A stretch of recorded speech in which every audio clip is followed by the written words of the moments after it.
وزیر اعظم کے معاون خصوصی برائے قومی سلامتی معید یوسف نے کہا ہے کہ پاکستان میں دنیا کی نسبت کورونا سے ہلاکتوں کی تعداد کم ہے اور ملک میں وائرس سے جاں بحق ہونے والے 80% افراد کو دیگر بیماریاں بھی تھیں۔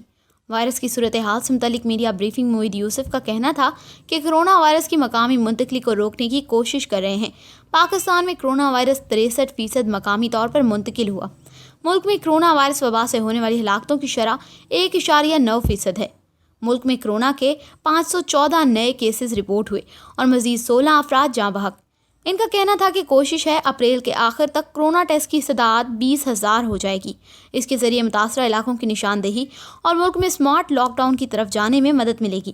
موجودہ حالات میں تاجر اور صنعت کار سماجی فاصلے سے متعلق ہدایات پر مکمل عمل کریں۔